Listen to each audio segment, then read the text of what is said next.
and welcome to Around the Lens, Episode 8, a weekly visual journalism roundtable podcast where a group of visual journalists gather to discuss news of the week related to our career field. I'm your host, David J. Murphy. I'm a visual journalist who's been doing this for about 16 years or so, and I am currently based out of Charleston, South Carolina. Hi, and I am your co-host, Zach D. Roberts. I'm a photojournalist who works in New York and sometimes in Alaska. I've worked for the BBC, The Guardian, but most recently, most of my work has been seen on The Village Voice. Great. We're recording tonight, January 11th, 2016, and our panelist this week is Mark DiOrio. Mark, why don't you go ahead and introduce yourself? How you doing? I've been up here in Utica, New York, working as a photo editor for the Observer-Dispatch in Utica, New York, since 2011. Before that, I was down in Florida for a few years, and I'd moved around from internship to internship even before that, and I've been doing this about 12, 13 years now, as far as the visual aspect of it going. Cool, Mark. Well, glad to have you on. Little known fact, Mark and I were actually co-hosts for a show for one of my first podcasts I did way back in 2009.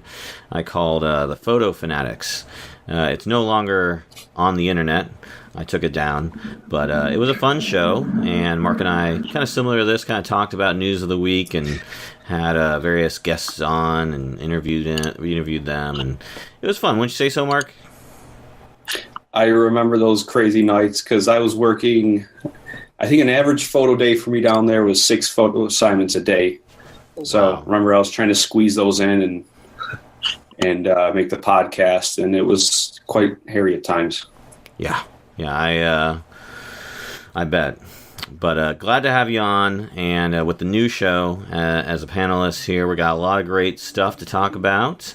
And why don't we just get right off with a new topic, a new section, which kind of I coined last week as Camera Talk, where we kind of get to talk about the latest and greatest gear that's out and kind of gush about our own equipment. But, I had to bring this topic up because we had a really big announcement last week of the Nikon D5, the next flagship camera in the Nikon D series. Some of the big notable bullet points about this camera are its improved autofocus, high ISO capabilities, and 4K video recording. So, I don't use Nikon personally, but we do use Nikon at work. How do you think this new camera will kind of affect you and your sort of your work right now? Personally, well, if I happen to hit the lotto on Wednesday, it'll affect me quite nicely because I'll buy one 2 or 3 of them. I think you could probably buy like 100,000 of them. Yeah. Well, there's only so many that one needs. I don't plan to do the whole Matrix, thing with them, where you surround yourself. But my hope is that because I'm trying to remember whether we were talking about this last week, but Nikon's lack of pushing into video has been really, really frustrating. And the fact that none of their cameras really had 4K in them, and just the video limitations of the timing and everything. At like short news pieces, they work fine, but I'm starting to shoot a lot more documentary, full length, hour-long interviews, and having to try to stop an interview halfway through or 25 minutes in or whatever is kind of problematic. I mean, the problem that I found on this though is that it has the 4K on this has a super weird, 3-minute time limit? What? Really? Which is super, super weird. Because I haven't been able to find, because they haven't been really out for testing yet, as far as I can tell. I'm just skimming a Ken Rockwell review right now, and unfortunately I'm not seeing anything about the 4K limitation, but it does have a weird time limitation on it, which I don't know how Sony's able to get away with not having that, so I'm not quite sure what's going on there. I don't know. My Panasonic GH4 can record hours of 4K footage, no problem. Yeah. That would be an odd limit. I mean, they have to understand that people want to use this for more than just quick 10-second shots. So I hope that's not the case. I hope it at least has the same minimum 30-minute limit that 1080p has. Or if that's the case, that they're going to fix it really soon. Right. Do you use Nikon, Mark, in your work? I do.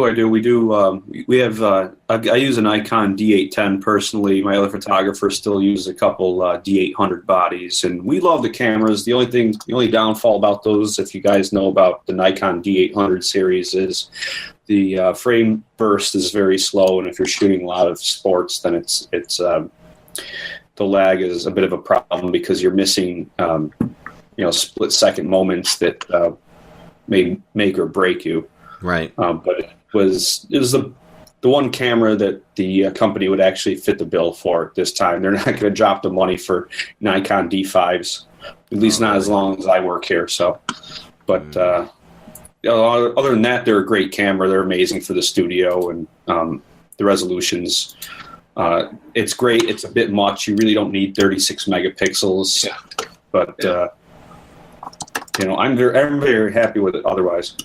But I bet you'd love to have a D5 at your work. Oh yeah, I would. But they say the frame rate on those is not much different than the D4S, correct?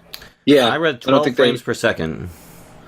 I think that's what the D4S is rated for. Yeah.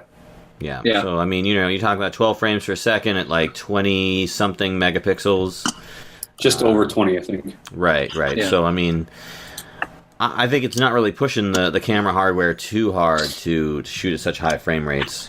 I think 14 frames per second for the for mirror locked up, mirror mode. So I guess that's good for shooting sports and whatnot. I am reading, according to No Film School, which is a kind of it's a website about filmmaking and stuff like that, is that it seems to be the camera's maximum recording time for 4K UHD seems to be 3 minutes. Wow. That's a letdown. Which is just, I'm so confused that I haven't been able to find a explanation for that, because it seems like that sort of thing would immediately be like, well, it's like we can only do 3 minutes because of this reason. But I mean, I don't know. It has to be an overheating issue. My guess is because my cell phone can shoot at 5 minutes of 4K footage.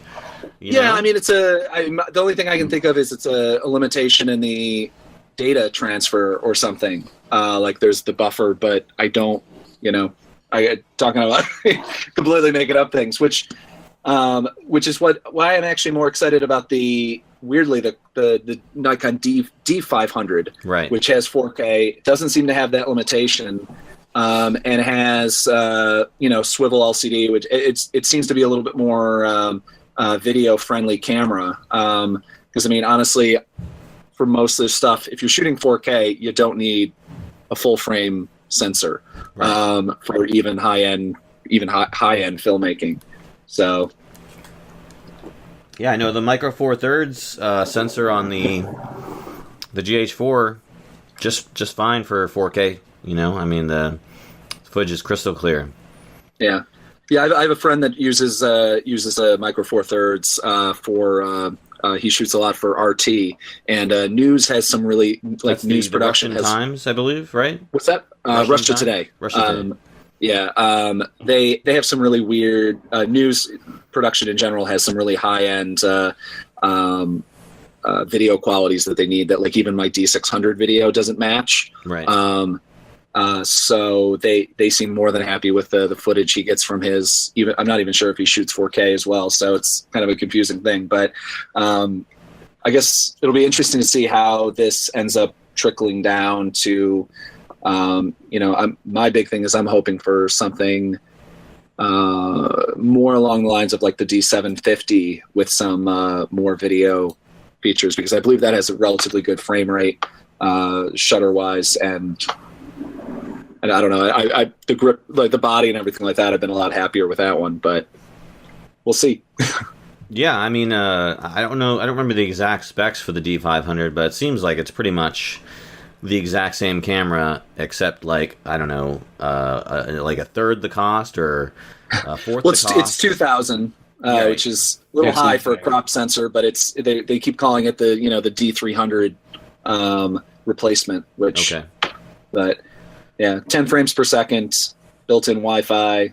Right. So Yeah, I mean, if it if it fits your needs, I think definitely the 4K shooting capability is going to be the most important aspect. And I mean, but if that 3-minute limitation is going to be across the board on all their cameras, kind of a letdown. it's on the verge of useless. I got to say, Yeah. because I mean, yeah, you can shoot 10 to 20-second clips, no problem, but. Like you were saying, Zach, if you want to shoot an interview, yeah, okay, let's keep this short. The question is, what do you do with it? Like, I work at a newspaper, and sometimes all they want is just a quick little video clip. Great, I can shoot a quick little video clip, and it's in 4K, and who can watch that on your typical newspaper website? Yeah. 4K, it's Well, are you really going to YouTube, spend that you can time upload turn 4K around to to YouTube, process no problem. it too? You can actually watch a 4K video on YouTube, and you can also watch 8K video on YouTube. But If you have an 8K in a set. newsroom situation, are you going to process it and then upload a 4K file to? I mean, I don't know how your newsroom, how your news website. Well, that's exactly it. Show me a newsroom where you literally have a 4K embedded video in their website. Exactly. Yeah. Nobody uses YouTube. I mean, even the Village Voice uses Vimeo, and they have a video limitation on Vimeo, unlike YouTube, where we would just blow through our limitation in a day if we used 4K. But I've heard that it's a lot of people are saying that it would work for narrative film. But I don't know a single human being, and I know a bunch of people who work in narrative film that uses Nikon, which says something about their video that no one in the industry uses it. They all use Canon. Even if they just using DSLRs, they're using T4Is or whatever as a second camera, and then they're using a Canon C100. So I don't know. I'm a Nikon, I'm a guy that's close to getting a Nikon tattoo, that level of Nikon fan. But it's really, really disappointing that they can't seem to get the video stuff together. It seems like they've always been kind of behind the not always, but I mean they were the first actually to shoot have DSLR in a camera body. I know that they had the 720p. I don't remember what camera it was, but I know they were the first to get footage. I think was that the D3S, because I use a D3S. It was a D3S and then the D90. I forget which one came out. I think it was the D3S came out first. The D3S's video was amazing at the time. But horrible in retrospect. The D90 video is still not that terrible because I look at some of my clips that I shot with my D90. But looking at some of the D3S footage, it's I don't even know why they bothered, other than just, we did it first. We beat you Canon by a month. What Canon comes out and trumps them with 1080p recording. Yeah, they came out with DSLR. the 5D Mark II. I think came out right after that. It was just okay, well, crap. And that's when I made the full switch to Canon. Although I had switched to Canon with the 1D Mark II, as my still primary camera. And then when the 5D Mark II came out, I was like, goodbye. Any sort of vestiges of Nikon. But what does this mean for other camera manufacturers, specifically Canon? Because, I mean, in terms of 4K recording capability, Canon is the only line I know of, or can think of anyways, that doesn't have 4K recording in their standard DSLR bodies. Sony has gone to 4K a while ago. Panasonic was one of the first with 4K. Now Nikon has 4K capability. Do you think Canon's going to break down and basically put 4K recording in their lower tier cameras? I can't imagine that they haven't already had it planned. They have it in their I think the newer version of the C100. I think. They have it in their cinema cameras, but they've never put it in their DSLRs. So I mean, I'm actually double checking with on CES updates and make sure that they I didn't miss an announcement because I don't really follow Canon news at all. Right. But I'd be really surprised if they didn't already have it in plan, and just Nikon literally beat them by like a couple days or something. But yeah, I don't know when Canon does like whatever their expo or whatnot, but I could definitely see them moving. I mean, they did have the Canon 1DC, which was a DSLR body with 4K video recording capability. But I'd be really interested to see how Canon's going to react to this and how soon they're going to react to it in terms of putting in, again, like the Canon 5D Mark IV or the T7i, whatever they're up to for that, or their, I don't even know. Some of their lower end DSLRs. I gotta imagine it's gotta come at some point. They'd be stupid not to integrate it into their DSLRs. Especially April 2016, the Canon EOS 1DX Mark II. That's a name.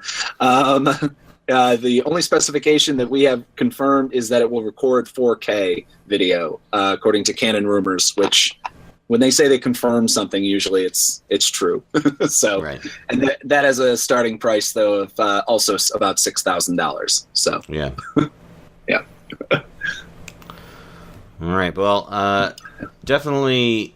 So it's outside the realm of either of you for getting the D5, but the D500 is a possibility, and I'm sure that Nikon's going to be bringing 4K recording to their other cameras probably in the next year. So I'd be surprised if their next iterations for each of their DSLRs didn't include it.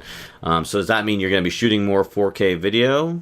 But like you said, you can't even show 4K video. So how's this 4K video going to affect you, Mark? If I'm doing some of my own projects and I put them on Vimeo or something like that, then I might use it. But if I shoot that for the newspaper, it's probably just going to have to be downsized in post. I don't know any other way to do it.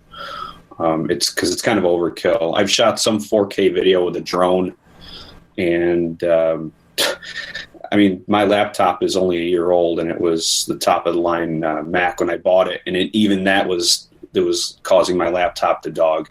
Okay. So right now, I don't know what I would use it for. Right. So, but I don't also look again. I said I might shoot one produced video project every other month for the newspaper. I'm not really a filmmaker. Yeah. It's something I'd like to do more of, but until the need, calls for it, then I think at that time, then I'll probably look into it a little bit more. Meanwhile, if I'm curious, then I'll just, keep up to date on what, all the rumors are online every time they release something. So I'm still wondering what they're going to release as far as a successor to the D810. Okay. You mentioned kind of YouTube not being part of your paper's sort of websites. Why is YouTube shunned? Why Vimeo over YouTube? Is it because of just video quality?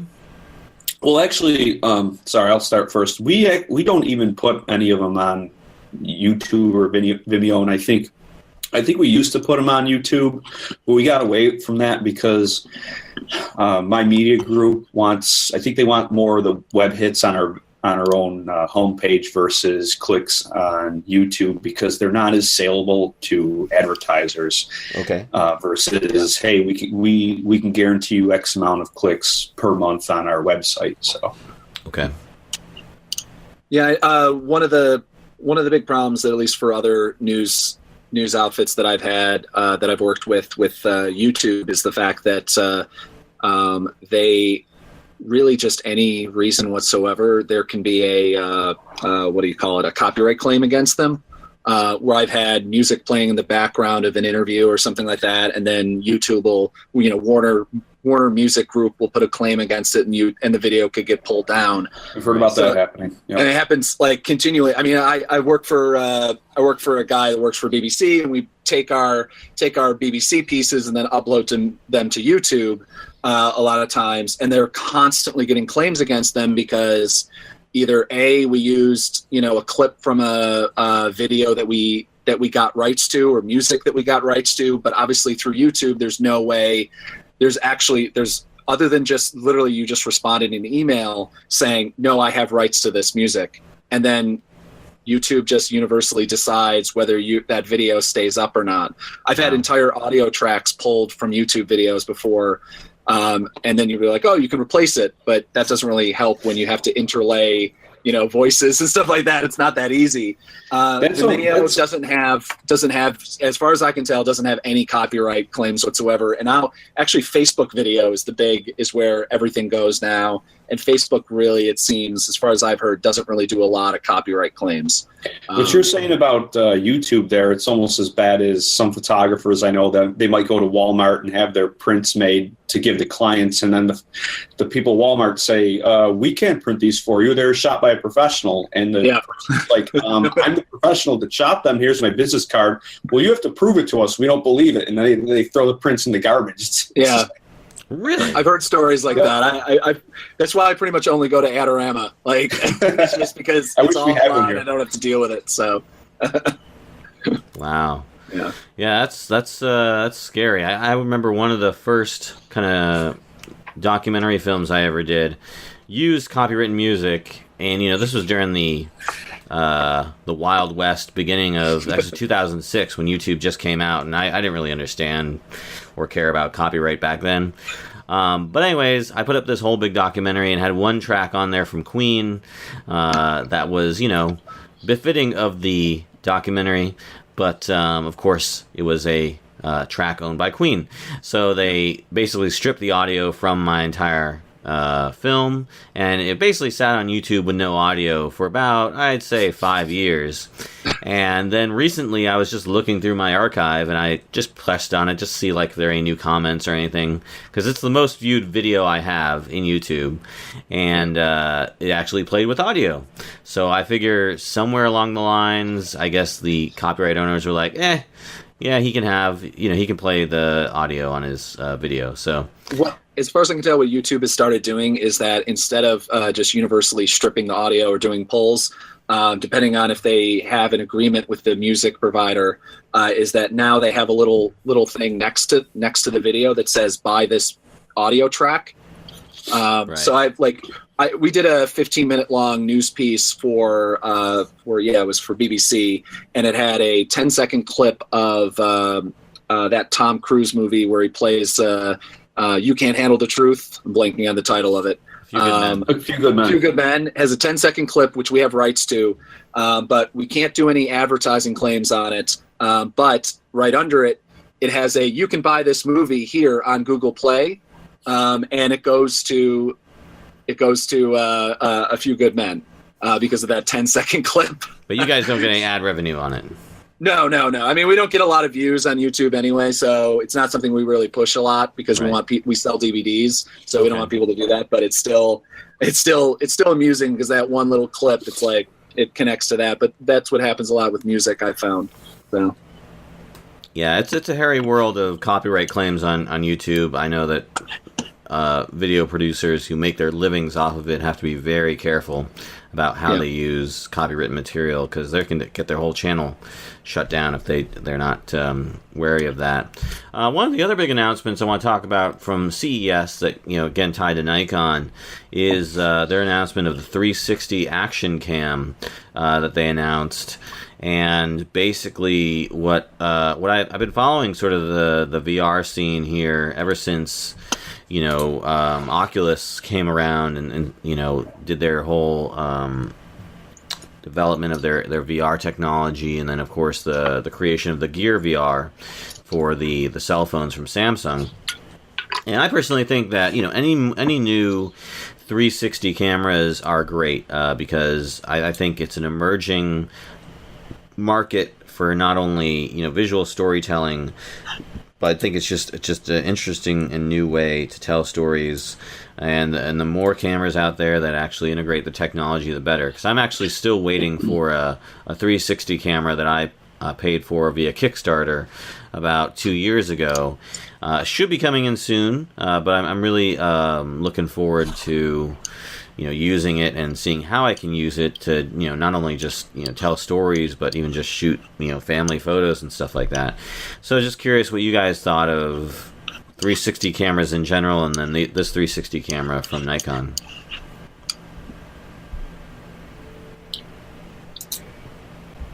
Anybody? Bueller?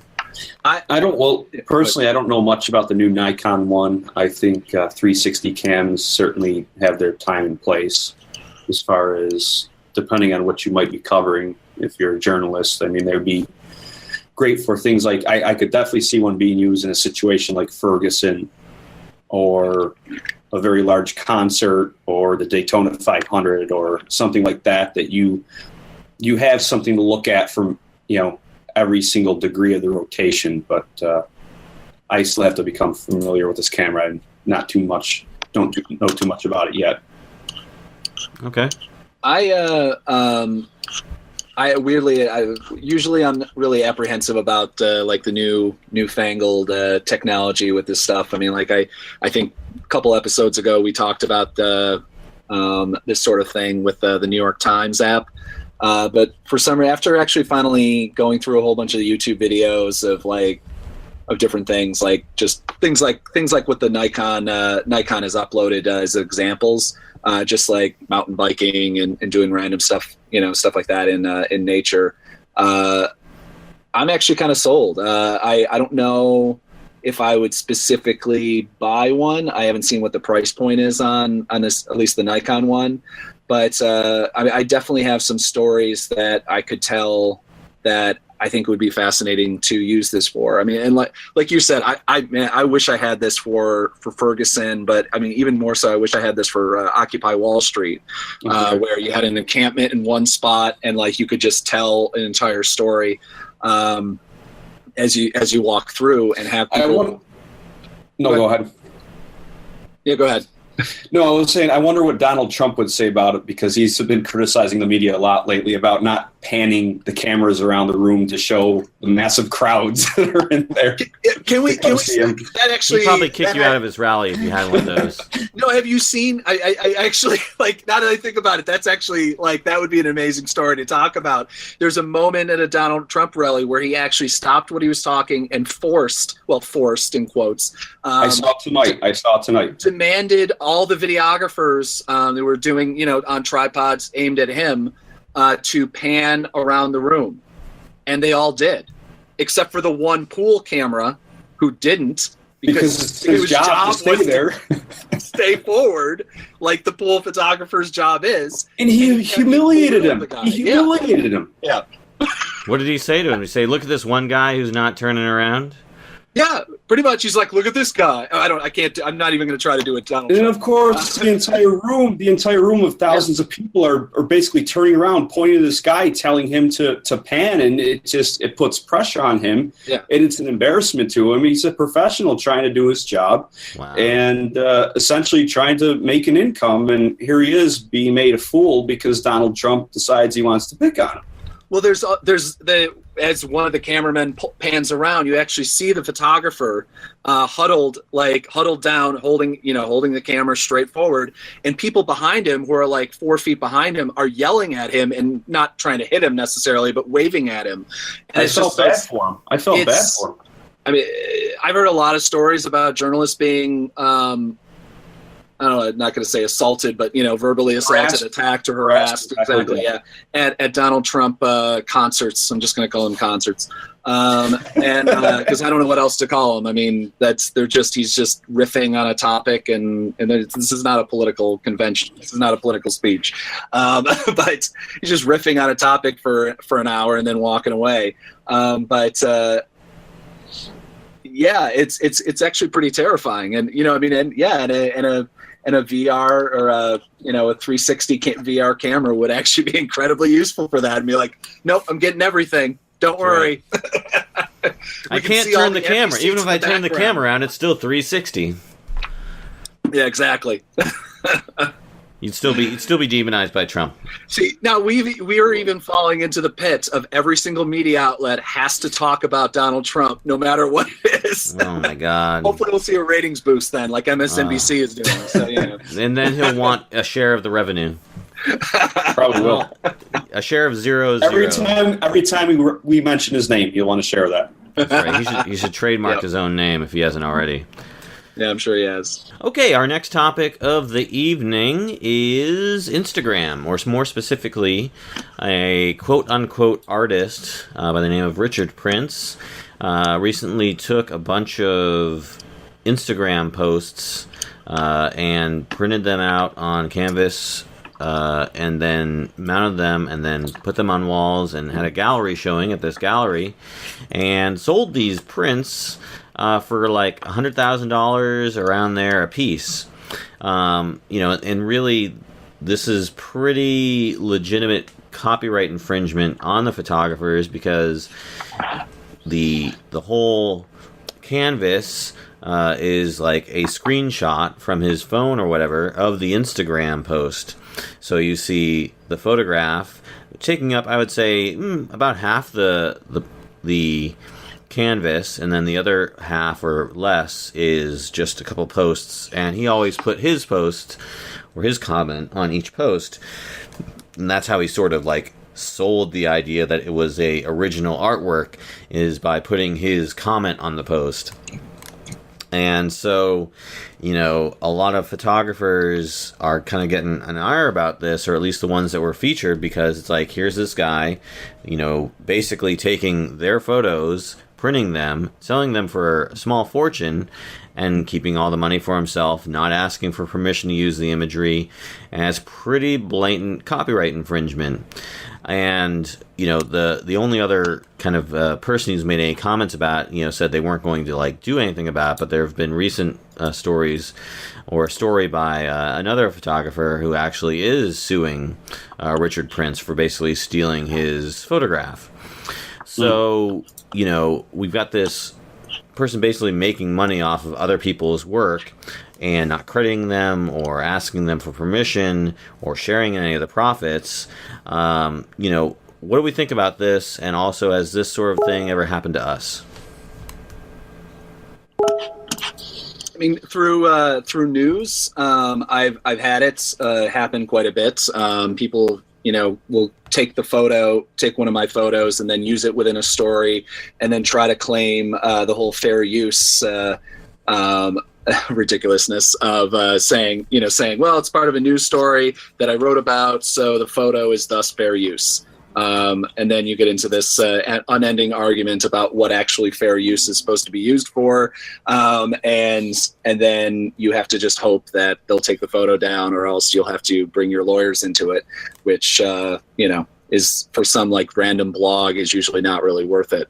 Right. But that's art. Like that wise, that's basically been the extent of it. I've had some artists use my photos as reference points before, but even though I haven't necessarily agreed to let them do it, they're like friends of friends, so I just kind of whatever, let it go. Just not worth. A lot of times, it's not worth it, especially since they're not making like $100,000 like Richard Prince is. But Richard Prince is literally famous for doing this. This is what he does. He's a appropriator. He takes other people's art, redoes it, photographs it, and then sells it. And places like the Gagosian and whatever make a ton of money off of it, so they run with it. Yeah, and the shame is he's actually won cases in the past. Yeah, where photographers claimed he was stealing their work, and he's won. So I really hope that this guy is able to take Prince down. But I don't know. Mark, you ever had any of your work appropriated? We've had somebody, I guess she calls herself a local comedian, who has a Facebook page making fun of some of the people around this area. Some of the photos I've taken in the past, and one of our photographers took, which ran in our newspaper, of course, had been pulled off of the web and photoshopped, and then she used them to kind of make fun at the area or jeers or whatever. And we caught this one day. We asked her to pull them down, and she actually did. But then the thing, it also ran on BuzzFeed, and then so we had to get a hold of BuzzFeed about it, and then they pulled them down first. That's what actually happened. They pulled them down first, and then we reached out to her asking her about it, and she apologized. And, well, I don't know. I got these photos from somewhere else, and we doubt that. We're pretty sure she got them from our website to make, this particular individual, she will, take photos of people with their shopping carts and that sort of thing, and will make memes out of them and, make fun of the people pushing shopping carts down the street. So they were taken down by BuzzFeed, but BuzzFeed didn't even ask any questions. They were very friendly via email, and they took them down, and she apologized for it, and that's the last we've heard of it. I'm sure a lot of our photos may have been ripped off before. We just haven't found them yet. So anytime we do, we make a request that they take them down immediately. But if it becomes a problem, I guess we do have some lawyers who work for the company if we can find that they are making money off of them. But I think that's really the case for us. So. Yeah, I've heard of services and programs that actually scour the net and kind of do reverse image searches. I mean, obviously there's Google, but I know there's automation programs that you can go out there and kind of see where your work is being done. I've never done that myself. Have you done anything like that? Reverse image search, anything that you've done? I've used Google before for my own photos on my own website, and I was pleased to find out that nobody had stolen my stuff, at least as of yet, but I'm sure will happen. I every once in a while I do a image search for a CUNY professor named City University of New York professor named Frances Fox Piven, because a couple years ago she was one of Glenn Beck's basically people that she went after for like 2 weeks. And since she's a relatively esoteric lefty professor from, a city university, no one had any photos of her. I just happened to photograph a documentary opening that she had talked at, and I had a bunch of photos of her that were up on Flickr, stupidly. And so if you search Frances Fox Piven, I would say, right now I'm just seeing 20 of the just the first scroll down page are my photo. I've had 3 different outlets pay for it, and 2 outlets request to use it, and I said yes. So basically, that's my favorite one that I do. I don't even bother doing a reverse image search anymore with it. I just search her name on image on Google image search at all. So yeah. Yeah, I mean, I haven't done any searching for anything I've ever done. Not necessarily because I don't care, but just because I don't know what image of mine would be worth searching for.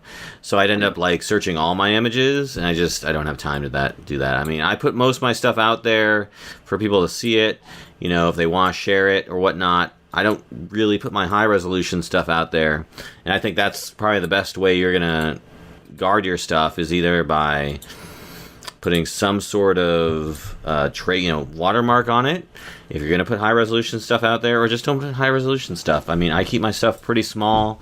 Most people are going to view my website, view my work on their mobile phone nowadays, or if they do, they're going to see it on a website, and it's not going to be something they're going to want to blow up or print.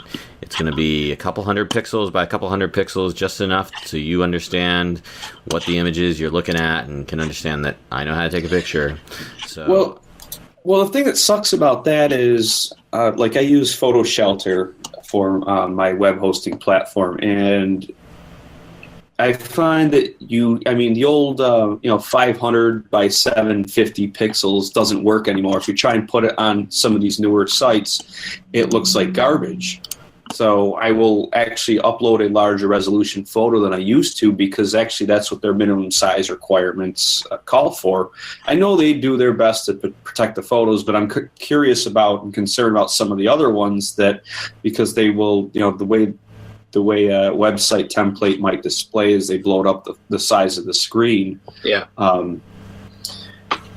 And I know when I put this site up, I would send out the link to other photographers and ask them, hey, how does this look? Is it looking good and crisp on your end? And on my 15-inch laptop, it might look fine, but on somebody else's end with, a ginormous, iMac, they're like, no, this looks pixelated, so they've got to put up another photo because I want my website essentially to look good in the end. But of course, when I've got to put up a high resolution photo, there's that bigger chance that somebody can make off with a higher resolution screen grab. At least that's my concern. Yeah, I don't, again, if I'm going to put something up that's high resolution, I'm going to watermark it. If I care at all about people, if I think anybody's going to take it, I'm gonna watermark it. I mean, I know it's kind of, here nor there, kind of how kind of popular you think you are to your mind, but I just don't want to deal with that. So I'm just going to watermark if I'm going to have it high resolution. Maybe I have a low resolution one that's not watermarked, high resolution one that is. I knew a photographer friend who, he'd been around the industry for a long time. And if you went to his website, you didn't see any of his work. If you want to see his portfolio, you had to be someone who was legitimately interested in purchasing his work, and then he would create a custom portfolio for you or direct you to some special link. That way, because he found his stuff being used by people all over the place, and he had to go out there and shut them down or basically invoice them. And, he tried to invoice bloggers and stuff like that and say, hey, at least pay me $25. And basically even the bloggers weren't going to pay him anything. So all he asked for was at least credit me and send back to my website. But yeah, obviously he did make quite a good but he made quite a good side income off of just invoicing different websites or companies that would use his work without requesting, because it was there's two types of people who use his work: people who request it in advance and people who he requests it after the fact. And so that's what I would say to do if people are actually taking your work. Invoice them afterwards, and you'd be surprised you can actually make money off of that as well. Yeah. There's a great story. I don't know if you're familiar with Youngie Kim, which I apologize to Youngie if I'm pronouncing her first name wrong. She works for Contact Press Images, and you probably one of those photographers where you probably recognize her photos. She covered Rwanda after the genocide, stunning photos from there. But she recently, not a scholarship, but opened up a grant where she was giving out $10,000 grants to a handful of photographers from the money that she recovered from stolen photos of hers. Wow. So, which I don't know if she has just really good lawyers or what. Or I know she had a couple of big cases where a museum even stole her photos or something along those lines. But she's has enough side income just from getting money back from people who took her images that she actually opened it up, and she just did her first year of grant making, just literally, I guess, out of her checkbook. Wow. A couple of friends of mine actually got the grants. It'd be interesting to see what they come up with. But yeah, I have a Zenfolio website for my portfolio where you can buy the images through the site. I used to have a really good size copyright image across the bottom of it, watermark image, and it just was so, I don't know, it was so obtrusive to some of the photos that I kind of gave up on it, because there was no, other than doing a screen grab, there was no way of grabbing the images, at least that I could easily figure out through the site. And it's kind of a level of inevitability. If somebody really, really wants to grab your image from somewhere, they're going to do it. And for the handful of sales or whatever that I might make through the website, I'd rather have that. I just try to make it as easy as possible for people to actually pay for the images. If somebody contacts me and wants a print and they only have, $30, I'll do it. I don't make any money from selling prints, even though I do a lot of landscape work. I do most of that stuff for fun or for Alaska news site that I occasionally work for. So I don't know. I think it's just part of the working as a photographer on the internet now. Right. It's kind of a downtrodden idea of it, but yeah. All right. Well, let's move on to our next topic of the evening, documenting the illegals. So, there's a lot of work out there where it's kind of like undercover, or you have to get in deep with certain subjects in order to document just what they're doing. Some people don't do good stuff, and if you want to tell that story, it becomes necessary as a journalist to earn the trust of who you're documenting, so you actually can tell that story. I mean, there's a ton of great examples of work out there that just comes from the other side that we only get to see the light of because people were able to get in on that side of the story and tell what was going on. So my question to you guys is, have you ever been involved in any of that? I know that Zach, you've done a lot of protest work, and obviously protesting is not against the law, but I know you've interacted with the law. But many times, yes, yeah.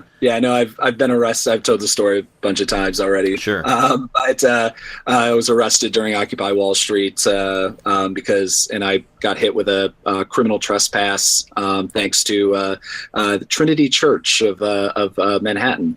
Put that against me. I was really? very Wow. very Christian of them.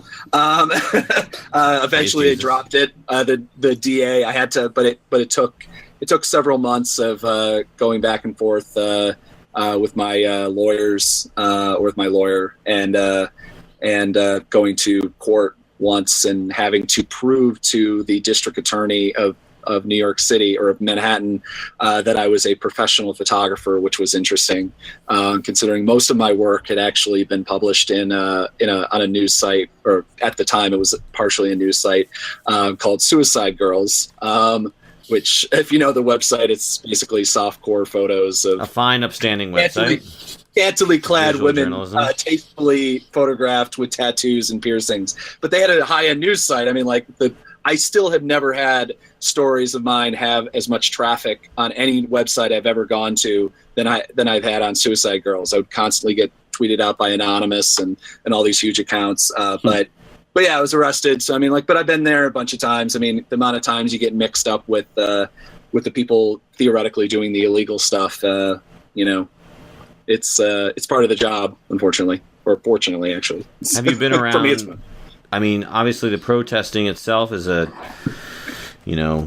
allowed, but I mean, have you been kind of on the other line where you've seen people with Molotov cocktails, or throwing rocks at cops, or stuff that were obviously the more anarchists?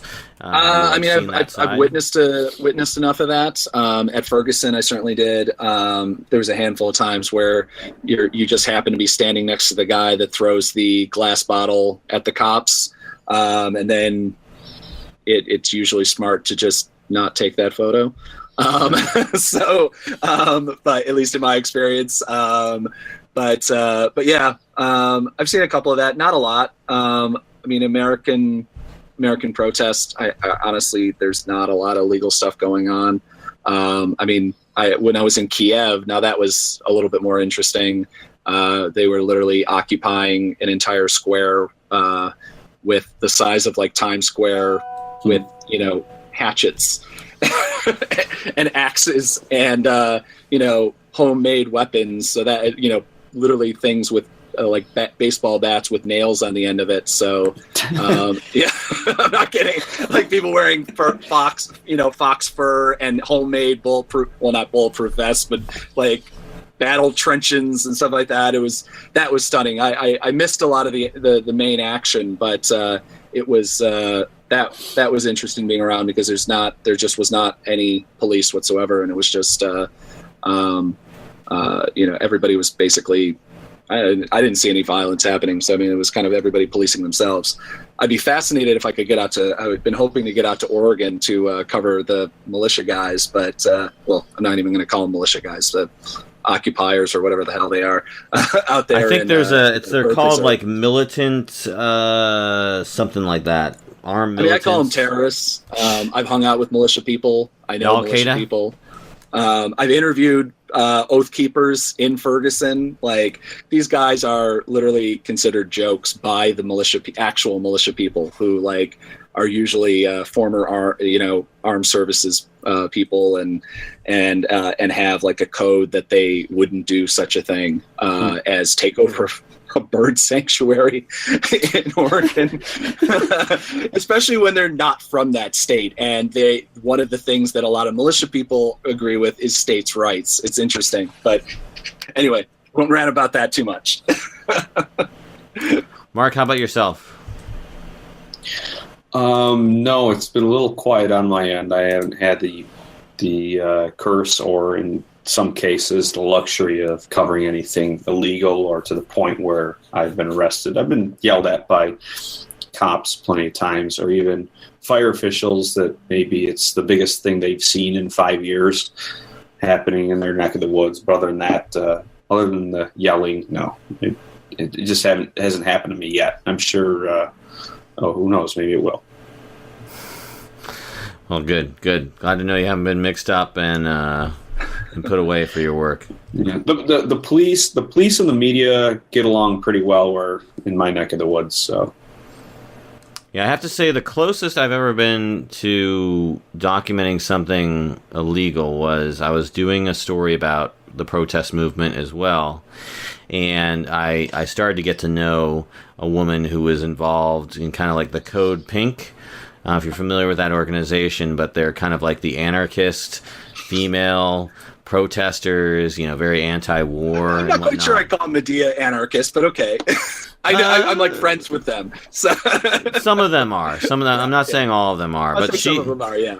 She was. Medea used to be married to a billionaire. The producer of several Academy Award-winning films. I don't think she's an anarchist. Right. That's why I find it amusing. Sorry.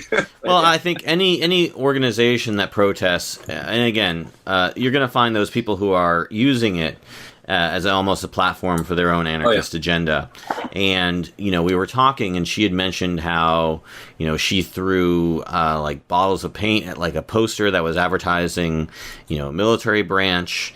And, I think had I been able to sort of get more involved in getting to know her and who she was, because she was a character, I think maybe, I could have found myself documenting something she was doing that was, technically against the law. But again, it never went down that road, but I think that was the closest I remember ever getting to something like that. Beyond that, it was just, I'd be documenting in New York City, and I'd have a cop tell me, get back on the road, because I've been trying to, shoot a film set or something like that, and, trying to get a shot of the celebrity, and, the cops would be like, get on the road or I'll take your press pass. Was that during your paparazzi days? Uh-huh, yeah. It was actually specifically, I was documenting the Sex and the City, the original film. It was very, very hot set. Like, everybody wanted to get shots of that because, of course, there were spoilers in the certain scenes for the movie. So, there was one particular shot where they were walking, and I was across the other side of the street, but in order to get a good angle, I had to get on the street to photograph, and the cop was constantly threatening me to get back on the seat or the street or the sidewalk, otherwise he'd take my press pass. So, but other than that, I don't really get involved. I can't, and I wouldn't, at least right now, because I can't get arrested. I can't, it's not. I don't know. Some people I know, like, for instance, Vice and some other publications. There are these, I would say, journalists who like the rush, and they get involved in the back part, and they might get arrested too. But yeah, that's not a risk I'm willing to take or interested in taking right now. So if El Chapo escapes from prison again and calls you and Sean Penn up, would you go for a second interview? I don't know. Maybe I would. But I think the odds of that happening are as good as my chances of winning the lottery. So, not quite sure I'd put them on the same level, but what's that? I said, are you playing it? I played it with 900 million. If you win, right? I played it with 900 million, and I didn't win. So, I don't know if I'm gonna play it again. Maybe when it gets up to 2 billion, I'll try again. If I win, I'm running for president. I've already proclaimed that, because if I have 1 point, whatever after taxes, $750 million, I can go. I can get up there. I'm going to run on the Republican Party ticket too. Yeah, that's great. Just take as long as you take votes away from Trump. That's all that matters. All you gotta do is, or actually run as an independent, and I'm going to do a very run conservative out ticket. Trump. That's what I'm going to do. There you go. I can imagine some of your party lines would be great. Yeah. Be like, just like, this race can't do this, and this religion can't do that, and we're going to put everybody on one side of the country, and everybody on the other side of the country, and we're going to put a wall, like, in between the country, along the Mississippi, so, I would just propose to wall off Wall Street from the rest of the country. I mean, and just literally form a escape from New York prison colony right at the bottom, like on the lower part of Manhattan. Ooh. I like it. Anyway. Well, speaking of movies, let's go ahead and move on to our last topic of the evening, filmmaking. So, we talk a lot about photography and photojournalism on this show, but, this is a visual journalism podcast, and visual journalism doesn't just encompass photography, but also encompasses videography and filmmaking. I personally have been involved in filmmaking ever since really the Canon 5D Mark II came out and, had the ability to shoot 1080p. Pretty much. I'd play around with video. I had a little Handycam camera I bought like in 2004, 2005. Just kind of like I was always had an interest in filmmaking, but I never had like the camera gear or whatnot. So I got that, and that was kind of like my first sort of like playing with the camera. And then I followed the whole resolution progress, and then when Canon came out with their camera, I was like, all right, well, I already got the Canon lenses, and I was looking to upgrade my camera equipment, so perfect. And then I started shooting short films, and more recently I've been doing more work with documentary filmmaking. And I know you, Zach, you've been working on some documentary films. Yep. So kind of talk to me a little bit about your transition from photographer, photojournalist to videographer, and you as well, Mark. Mark, do you want to go first? Or Why don't you go ahead? Okay. I actually went to film school back in 2000. I went to SUNY Purchase for a year before I actually left to focus on still photography because that was a smart move. Sorry. A really growing market there. Yeah, I gotta tell you, I went to SUNY Purchase too. Oh, crap. Well, we're both from upstate New York. I'm in Syracuse, or north of Syracuse right now. So, so I learned on, I still have my original 60 millimeter Bolex non-reflex camera. H16? What's that? H16? Yeah. Model? Yeah, I think so, yeah. And I haven't looked at it, unfortunately, in years. I've actually just got into the conversation about with Kodak is coming out with a new 8 millimeter camera, interesting enough. So hopefully it'll rebirth, small frame filmography again. But yeah, it started there, made a couple films on 16 millimeter using a Steenbeck and a cutting board. One of my Steenbecks actually caught on fire. I was the first person in my school to have that happen to me. Wow. Congratulations.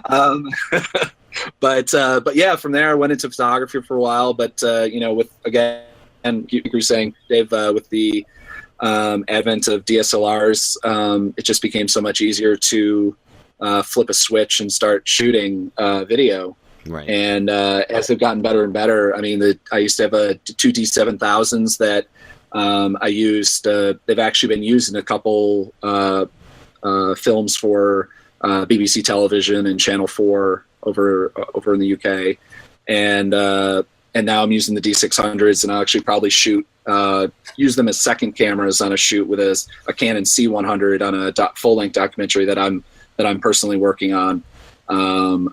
So like we probably won't even use anything other than that video wise. So I mean it's super easy because then we can just especially if you're shooting at 1080. I mean. Like I get 4K is amazing and everything, but even 1080, I've pulled frames. You can pull frames from that, and they look for web use. They look like photos. And And I'm actually almost surprised that more newspapers, I know Rocky Mountain News, before they folded, were starting to do that. They actually got rid of all their still photography gear and were handing HD cameras to their photographers and journalists, and were just pulling frames from the video. That's the big fear. And using them on the web, because how can you tell that something was 34 megapixels on a thing when you're looking on your phone, especially now. Right. So I'm surprised that more places haven't gone that way. But no, I'm sorry to cut. I'm not no, sorry. Go ahead. I've been thinking this for the past 6 or 7 years. Remember when the Red Cam first came out, and there was the big talk about it? Was it Megan Fox? I think it was the Red Cam, and they did this whole shoot of Megan Fox where they were taking stills from 20 minutes of video they shot with the Red Cam. Yeah. And they ran them in a magazine, and they were okay. They weren't great, but as it goes from 4K, and I'm sure it'll be 8K in 2 or 3 years, and then actually it's 8K now. The I know, camera actually is an 8K camera. I'm saying for the average user, the average user, it'll be 8K in 2 or 3 years. But I've been thinking this probably the past 6 or 7 years. When's it going to get to a point where we just roll video the whole time? Even a portrait shoot, if we're interviewing somebody about something they did or their legacy, and you just have them go on for 5 minutes about their life, and then you just look frame by frame through that entire interview until you find one of those video frames where you have the perfect facial expression, the way they're looking, the direction they're looking in, et cetera, so forth. And you're just like, gee, that's the perfect portrait. I'm just going to pull this out because it's such high resolution that I can run it as a photo. And blow it up really large. So I'm just surprised that news, that I understand magazine publications and stuff like that, maybe not doing that sort of thing, but like how news hasn't done it. I mean, dear God, I hope that they don't start doing it full time, because I much prefer taking still photos than video any day of the week. I wish that my cameras didn't even have the option, but I have to have them have the option. Like, I don't even know how. I have a friend who shoots on a D700 still. And actually, Ryan McBride, our panelist last week, he shoots on a D700 and has a D800, I think. But I don't even know how he does that nowadays with not having 2 cameras that shoot video, depending on what lens you have. I'm always terrified that I'm going to have the wrong lens on the wrong camera. Back when I was shooting, I had one full-frame camera and one crop sensor camera.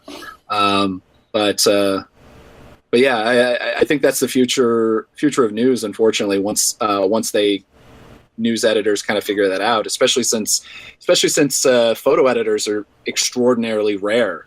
If the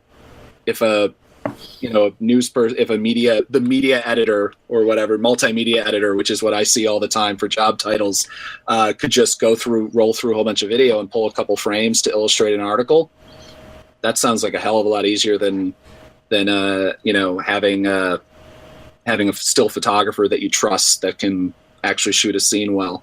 So, yeah, I know with my GH4, there's actually a 4K photo mode where it shoots at a high frame rate, specifically video, so that you kind of reduce the amount of motion blur. Because that's the big thing when you're shooting video, is you can have a whole bunch of motion blur and it doesn't matter because it all blends in together to create video. But obviously pulling frames out of that is really hard if you want anything that's sharp, because you're going to have a lot of blurry images. So I know this 4K photo mode is specifically for that, what you're talking about, pulling frames out of video. I haven't played with it much myself, and I don't agree with you, Mark, on the idea that you could use this for a portrait session, but I think specifically with a portrait session, you're really controlling, you're going for a specific look, a specific emotion, and more specifically lighting. And I know you can do a lot with constant lighting, but I think a lot of photographers still want flash in their portrait sessions. Well, what I meant is, first of all, down the road when it gets even higher res, and second, there are times when you're interviewing a subject and you can tell they pause on something, they're ruminating about it, and you can see that they have you can really see the emotion in that pause, and that's what I was talking about. I'm not talking about just pulling random frames out, but literally going through the whole video clip and finding that 1 second or 2 seconds or several seconds where they're really fixated on a certain idea or a certain emotion that's gripping to them that you can take something out of. That's what I was, referring to. So I actually did something similar. I was the still photographer on a Al Jazeera piece that I also was the researcher and kind of a producer of the film piece, but they hired me on I think it was probably cheaper to hire me on as kind of a multitasker. And we had a cameraman who actually is a Academy Award nominated cameraman that we've worked with a lot. And the only way, since we were also doing a video piece along with a full web article with fully illustrated photography, I had to shoot around the videographer. So it's not massively different. I was usually trying to get pretty much the same shot with him. So I was just shooting usually with my telephoto so that I could shoot far enough away that the sound wasn't affecting, the shutter sound. So I was getting a lot of the same shots that he was getting, just standing like behind him from a distance. I mean, news. I think we still could have pulled. Would never want to say this again, but we probably could have just pulled video stills from his camera. I mean, he was shooting on a C500, I think, or C300, and probably you wouldn't necessarily have noticed it as long as the only difference is it's obviously harder to edit anything. But again, if he was shooting 4K, you can do a lot of work on those images. They're not necessarily raw, like raw photos, but you still can do a lot of work on them. I've actually done some editing, photo editing on 4K pulls before, and I'm surprised at how much work you can get, image you can get out of them. So. Well, Zach, you've said it, so therefore now it'll become a reality, and you're going to see it tomorrow. I predict you'll go in the office and be like, "All right, Zach, we just had this idea, crazy idea. Humor us here. Just shoot 4K video, and here's your iPhone. Here's your iPhone 6. There you go, 6S. Shoot video with that. You'll be fine." Heck yeah.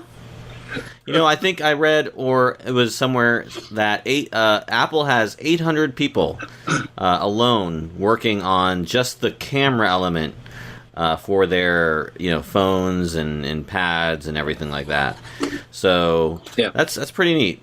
That's obviously that's a huge focus with phones, cameras, and everything like that. So it'd be interesting to see. I would be interested to see like if someday Apple decide to get into like the DSLR market or something like that. Although it's not really a lucrative field from what I hear.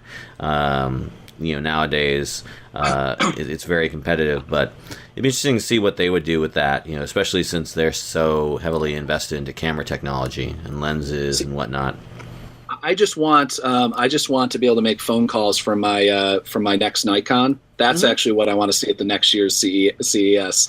I want to be able to have a Bluetooth headset in, be able to be shooting, and then talking with my editors, at the same time. That's really what I'm looking forward to. Yeah, put a 3G modem inside or a 4G modem inside your DSLR, and that way your photo editor can see what you're shooting while you're shooting it.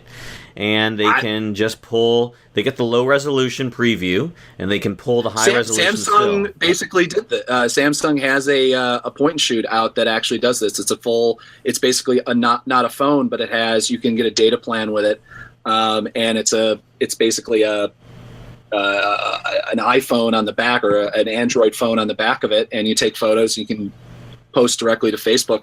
I'm actually shocked that you haven't seen this in a high model DSLR like a D5, that there isn't the Nikon app built in so that I can directly upload to my server. So without having a computer or without some extra crap. Yet Nikon has a Ethernet cable connection in their D5 for some reason. So, Well, I've only researched it a little bit, but I mean, you're familiar with the Nikon WT5? yes, I have it. Okay, so you can wirelessly transmit imagery to like your camera or to your computer. I know there's a way to do it where you can actually, yeah, it's horrible, but unfortunately, it's terrible. Canon is actually made huge. Wow, I'm never going to get a Nikon endorsement after this episode. Canon has actually made is fantastic. Their app is actually quite good, and it connects and it's done. Nikon, I don't know. Maybe it's just my phone, but I've talked to a whole bunch of other people that use it, and it's impossibly slow, and the connection doesn't hold well. So I'm hoping for a built-in. That's why the D500. I'm actually weirdly looking at a crop sensor camera again now. So because of the wireless capabilities. Yeah. I know that the Panasonic GH4. Like, I can connect my phone to it and download the imagery and whatnot that I shoot on it. I know that there's ways to upload directly from the camera if you have a Wi-Fi connection. I've never played with the idea of, like, maybe using my phone as a hotspot, connecting the camera to it, and automatically uploading. But that is something interesting. I think that's, you're seeing that more and more, like you said, with Canon, Nikon. I mean, it's definitely an area that, we're going to see more manufacturers get into, just as they're looking for new ways to sell their latest, greatest camera equipment. Obviously, since megapixels aren't the go-to sort of bullet point of choice for selling a new camera, because obviously they have cameras out right now. I think, I don't know who was the manufacturer, but they're working on like a 100 megapixel sensor. For one so of the these phase cameras. 1, I think digital back is 100 megapixels. Okay. Or I is was going reading to that be recently, yeah. Yeah. I know Well, Canon yeah, has a 50 megapixel camera. Yeah, and you got to ask yourself. Back when I bought the D800, and it was the year it came out. I mean, even 30 megapixels is. I don't need that in most cases. As a professional photographer, when the hell am I going to blow up a photo that's going to be 2 or 3 stories tall? I mean, how many people really need to have resolution that high? That's more of if you're a fashion photographer or somebody that. Commercial. Yeah. I remember when the original 5D came out, and the guy in Florida, it had already been out a couple of years. Photographer from Florida. It was Dave. Correct me if I'm wrong. That was it was full frame. It was like 12 megapixels and change, right? And he blew up this photo maybe 5 feet tall, and it looked fine. I was thinking at that time, wow, that looks great. I got cameras that are, like you said, the latest Canon has 50 megapixels. You've got phase 1 back with 100 megapixels now. I mean, it gets to a point where most people, I think, even professionals, are going to say, well, I really don't need this for what I do. So then it's going to be looking towards, what else can the DSLR body do? And I think Nikon's trying that with the 4K, but again, we're going back to the same conversation. 3 minutes is not long enough for to shoot a video with for that. So I think the hopefully the next as a person who shoots like 80% of my work is at night protests and stuff like that. I'm hoping, and that's the other reason why I'm looking at the D500, and obviously if I could afford it, the D5 is the ISO. I mean, I was up until these 2 cameras came out. I had a year-long plan that I was going to switch to Sony to the A7S2, I think it is, or A7R2, just because they're the ISO and the ability to have usable photos in such low light. I'm hoping that that's where kind of everybody is going to be going, so that we can, potentially see a future where we're, shooting at like, 35,000 ISO and it looks okay, Right. I mean, I still am looking at some of my old video that I shot back, because I mean, that's for me one of the really big useful things is not having to shoot with lighting. If I don't have to carry around, I have my small little LED light panel, but I also cover like a lot of conventions, like comic book conventions and stuff like that. And it used to be I would have to carry around that light panel, or I would have to carry around, if I was shooting stills, I'd have to carry around a flash just to get decent photos because the lighting is so horrible in those venues. And now that I'm shooting almost exclusively video at these things, I mean, I obviously I have my 35 my Sigma 35-1.4, which, you know, I could shoot with a candle at this point, you know, lit by a candle, and it's gorgeous with the full frame sensors. But if I can shoot where I don't have to use a high ISO and make everything look normal, that's to me where everything has to go. And that, because I think the megapixel war is just ridiculous at this point. I think you summed it up. We're all kind of waiting for night vision, but better quality than night vision. So Sony just did it. Have you seen the video from the Sony at pitch dark? I've just seen samples, but I want to see more. Yeah. I'd like to see it in actual use, like in my hand and me shooting it, and then I'll believe it. So yeah, no, I've played with the Sony with its the A7S II and the super high ISO, and it is just as advertised. You can get, it's amazing. I mean, really, you can see in the dark because, you know, your naked eye can only see so much. And then you turn on the high ISO, look at the viewfinder, and you're seeing details, and it looks like broad daylight. And you know, I'm looking here at some samples from the show floor of the Nikon D5, just going up all the way to the 3 million ISO range. And I don't think it truly gives sort of the you know, capabilities of what that ISO really means. But you can see sort of the noise examples, and it is a very noisy image at 3 million. But when you're trying to shoot stuff in low light, you can get away with that. Even 819, 200,000, 819,000 ISO is relatively usable, I would say, for the amount of noise and the low light capability you're getting. Well, Dave, you were in the Marines in Iraq, right? And were you ever in combat situations? Thankfully, no. So my question is, how would this have a military capability? Combat photographer or photographer in a photojournalist, I should be more specific, in dark situations like that where they cannot use light because they may give themselves away or ruin the moment, what have you. I mean, is that what you're really using ISO like that for?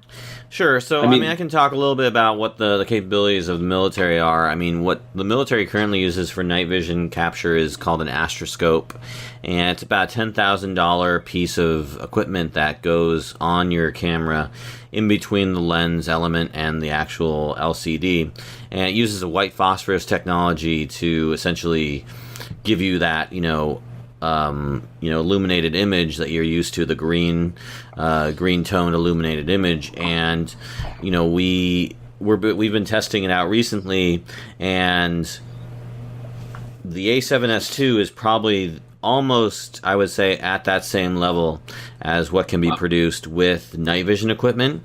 And when you're talking about what you get as sort of an end product, you're getting a high resolution, almost full color still image, even if it's not fully up to the capability of what a night vision piece. Because I'd say the advantage of night vision is you can shoot in absolute pitch black and still get a usable image. With the A7S II, again, I haven't tested out as extensively. I don't think it's quite at that level. I think it's very close, but I think that the trade-off, wherein you're getting a image that is, again, full color, high resolution, 4K video, 12 megapixel, versus a black and white green image that still has a lot of noise and whatnot in it, that's going to come down to the best use case scenario for that equipment. So, there may be instances where you have to actually use the night vision equipment to get a usable image. But I would say, definitely with the Nikon and, definitely with Sony, both of them are really pushing high ISO. And I would, be very surprised if we're not at the same level, if not surpassing what current night vision technology can do by the next generation. I would say, I mean, I'd love to test out the Nikon D5, and I'm pretty sure that, we're going to be getting Nikon D5s very soon here with the next fiscal year when the cameras are being upgraded. I know we just got a bunch of D4Ss, so, we may not upgrade the entire stock of camera equipment, but we're definitely going to see, it'll be coming in waves.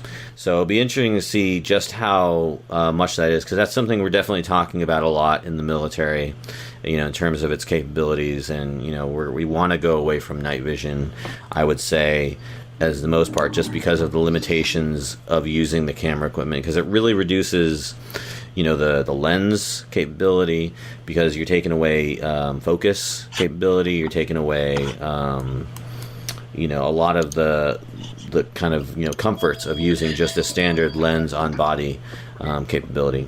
Well, let me ask you something though too. I mean, I just bought, and now it's an old fashioned Gen 1 piece of equipment, but I just bought a night vision monocular recently. If you have a camera attached to this astroscope, correct? You're not even shooting collected light coming through a lens. You're essentially shooting some type of cathode ray tube, aren't you? Like you literally, you're not even shooting the actual image itself. You're shooting the image as it's amplified on a tube, correct? I'm not really 100% sure of the science behind it, but I do know, that you're shooting through the, night vision astroscope lens element, and that's obviously collecting light and picture from through the lens. And I know with, like the video cameras, the astroscope goes right in front of the camera lens. So it has to pass through the astroscope. How exactly that, the technology works, I can't speak to. I just know it does work. But again, it's clunky, and the image quality, I think, is usable, but if I can get near or superior quality using a Nikon or a Canon or a Sony a7S II at highest ISO with a camera or a lens that has like a 1.4 f-stop, so I'm really opening it way up to get all that light. If the image quality is equivalent, then the astroscope ceases to be, I think, as relevant. But we're going to definitely see that, and there's testing going on right now. So will it be usable downrange? Will it be something that people are using? I would say, if not this generation, definitely by next generation. If they're pushing ISOs up to 3.2 million right now, what's next? 6.4 million? 10 million? They like to double it usually. Yeah. Yeah. So Nikon D5S will probably bump that up to 6.4, and then the D6 will be 10 million, and we'll see what Sony does, because again, they're, I think, the trendsetters, and they're the ones taking the low light to the next level.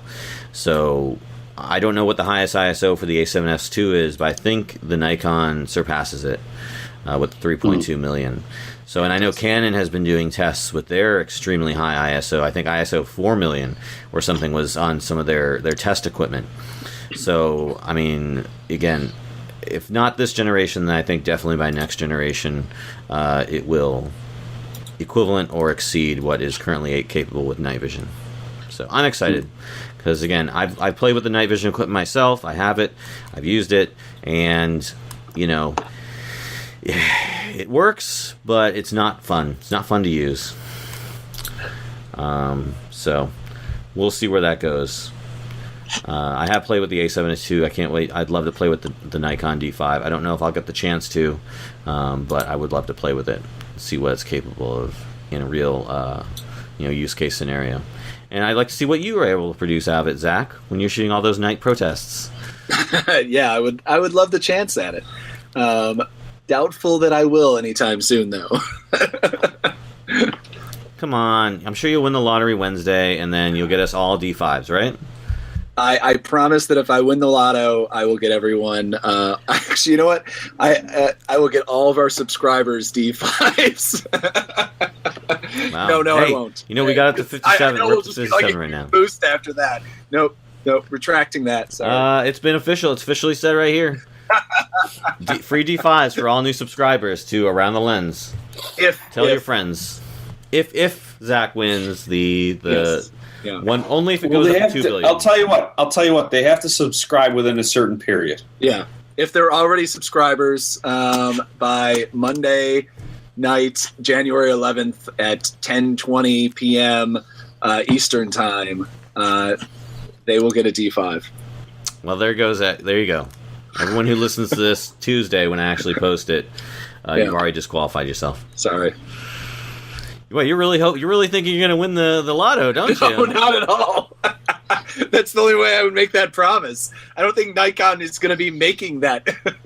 Tell you what, be like so back ordered. But I will give D5s to everyone who's been on the show.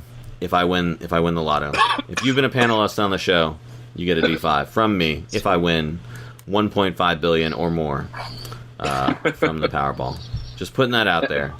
That sucks for our Canon users. Hey, if you get a free D5, you switch over. They can't sell it. You sell those lenses. Sorry, they can't sell it. I'll pitch in a 50 millimeter 1.8. They can shoot with. So great. You got me sold. Yep. All right. Well, let's close the show with our photojournalism picks. I'm going to start with our guest panelists tonight. Mark, what do you got for our audience to look at? Well, Dave, I've been looking at this recently. It's find it here really quick. So I've been looking at this post by Jim Colton. It's called The Last Photojournal, and he essentially interviewed about 30 professionals, very accomplished professionals in the field. If you go on the link and you read his piece and you scroll down, there should be 30 thumbnail images. If you scroll across each one, click on them, it will list a quote by the photographer and the photographer. If you go down to the bottom of the quote where the photographer's name is listed, it's another link. If you click on that, it will bring you to the actual interview that he did with each photographer and show you a gallery of their work. I've been looking at this. I saw it. I found it online maybe a week or two ago. I've only gotten through 2 photographers because obviously the interviews have some length to them, but they're very inspirational. And that's something that I'd like to share with our viewers tonight. It's something that I think if they're photographers out there, or they're just people that get inspired for this kind of work, they can always save this link to their favorites and go to it. Go read interviews whenever they want to find inspiration again. So cool, thank you. Yeah, I've been checking out some of the pictures on there, and a lot of good collected imagery and also stories. Great, thank you. Yeah, and the thing is, the thing I like about it, it's all in one place too. So great, thank you, Zach. Hold on 1 second. I'm sorry. All right, well, Zach gets ready. I'm going to talk about mine. This is a resource I found via Reddit, actually. There's a great... Sorry? You have to do a cut. No, it's okay. We'll just roll right into it. We're just, playing loose. I had a Magnum photographers featured essay deported from the U.S. And there's just some really stunning photos of refugees that have been shipped back to their home countries in looks like all of them, in Central America, Honduras, and Salvador. And I think that's going to be, hopefully it's going to be one of the big stories of 2016 as the deportations increase by, I think it was supposed to be 5,000 to 10,000 people that came in in 2015. So it's just some stunning photos of basically the people that were part of probably one of the biggest media stories in 2014, and back home. And since I covered the border crisis for a week down in McAllen, Texas, This is one of the ones that, since I talked, not these people, but I talked to a lot of the people that came across the border. This one at least hits home a little bit, because it's going to be, a lot of people are not going to make it going back home. At least the people that I talked to when I was down there, they were genuinely fearful for their lives. And they left their home country for a good reason. So not really happy to see a lot of them being sent back. So anyway. Yeah, no, I think it's an interesting story, and it draws a lot of parallels to, I think, our current, the migrant crisis currently going on.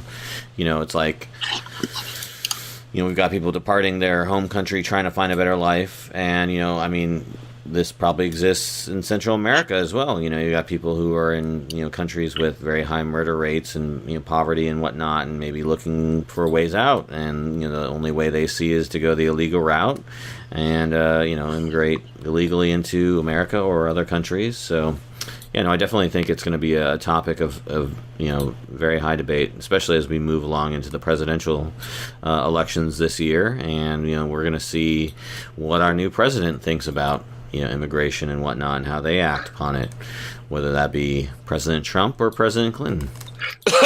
It'll be one or the other. Yep. Sorry if I made you throw up in your mouth a little bit there, Zach. A little bit. On either one of them, honestly, but either, yeah. Well, there's a South Park episode about the choices you have for a president, and they make a very good correlation between our options. But if you're interested in that, you can Google it and find it. I'm not going to talk about it here. One of the website I found is from Frontline Freelance Register, and it's a website that has some resources here for freelancers. So I would definitely give this a look over if you're a professional freelancer and you go to places where perhaps you are taking a risk, or putting your life or your physical body at risk.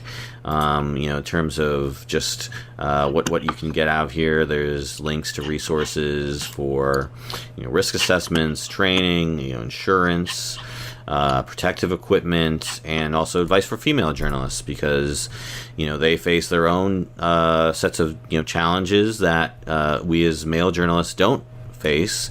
And I would say more so than any male journalists, they're having to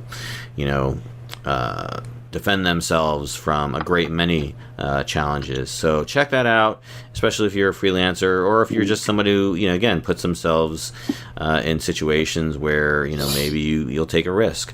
Again, whether it be overseas or, again, shooting protests or something, there's a lot of good resources here. So I definitely highly suggest you check that out. All right, well, that's pretty much it for the show. Mark, why don't you go ahead and throw out where people can find more about you?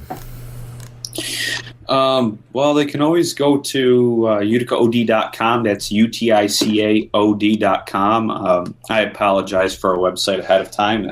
I don't like to, but we are working on updating that and getting rid of all the pop-ups that always come up. If you want to look at more of my personal work, you can look at that at markdioriophoto.com. That's markdioriophoto.com. That's a lot of my personal work. It's my personal website, is always a work in progress, and I have a lot more I'm planning to add to it this year. But yeah, that's where you can see some of the things I've done. Mark, does someone have markdiorio.com? I got it, and actually, let me test that, Dave, because I recently, that should work right now. It did come up for purchase. Oh, yes, it does work. So it could just be markdiorio.com you can go to also. Okay, cool. Zach? No, just one more thing, sorry. No, go ahead. The one-a-day photo, I haven't added a one-a-day in quite some time. I am ashamed of that, but I will have to change that soon and start adding more to that. So, hey, no shame, buddy. We talked about this last week in our New Year's resolutions thing, and I mentioned that I've been trying to do a photo a day project for about the last 3 years and have never been able to finish. And I think Zach mentioned that he goes about 2 days in? A week? Maybe if I'm lucky, a week. So yeah. you miss one day and you're like, oh no, and then it's all ruined. I've over at on my Instagram, it's ZD Roberts, which is how you can find me basically across everything. ZD Roberts on Twitter, Facebook, everything. On Instagram, though, I actually, thanks to a website called Latergram, it's an app, and you can just literally schedule your Instagram posts for weeks in advance. I've started for the entire month of January. I've started posting photos from a cross-country road trip that I did last year. So I have kind of sort of done that to some level. There you go. Photo a day thing. So. Baby steps. Baby steps. Yep. I just set up my phone to give me a reminder every day to take a photo. So every morning at 8 a.m. it says, take a photo. So I just take a photo. And again, originally when I tried to do the photo a day thing, I'd be I grab my SLR and I'd go find a unique image somewhere and really focus and concentrate and try and take something that had worth and value to it. And now pretty much I've devolved into, oh, that's cute, I'll take a photo with that on my phone. And I put about a modicum of thought that goes into it, but honestly, I'm just trying to meet the objective of taking something with my phone, or taking a photo a day with anything. So usually it boils down to a phone and whatever object or view I have within my general reach. But again, trying it again this year. Don't know how long I'll take, but gonna try. So there you go, Mark. When you get that photo a day thing, let us know. We'll direct all our traffic to it. You'll get the huge Around the Lens subscriber bump. I promise. As always, you can reach me at djmphoto.com, at djmphoto on Twitter, or whatever. You can use djmphoto to find me on Facebook, Instagram, all that stuff. And actually, that makes me think I want to have a topic later on, maybe next week. The power of Instagram. Does it work? Is it a tool for you? How can you leverage it? Because I have it and I never use it, and I don't really know the purpose of it. But I have seen some people who've made their mark with it. So we'll talk about that for a future episode. But anyways, you can find me on there. I have some stuff. Please, by all means, we love having, thank you for listening to the show. I'd love to have and hear some feedback. Haven't gotten any yet from any outside entity, but we'd love to hear what you think of the show, suggestions for future topics, questions you might have that you'd like to raise, any comments whatsoever. Please email me, djmphoto@gmail.com, David at djmphoto. Tweet me, direct message me. There's a million different ways to get in touch with me or Zach. If you have comments for the show, please rate, review, and comment on your Twitter, or your podcast listener of choice, whether that be iTunes or I use a program called Podcast Addict for my Android phone. It's I encourage you check it out. But that's pretty much it for the show tonight. I want to thank my panelists for coming on the show. Mark DiOrio, good to hear you on a podcast again. Zach, as always, thanks for being the awesome co-host. And that's pretty much it. And have a good night, everybody.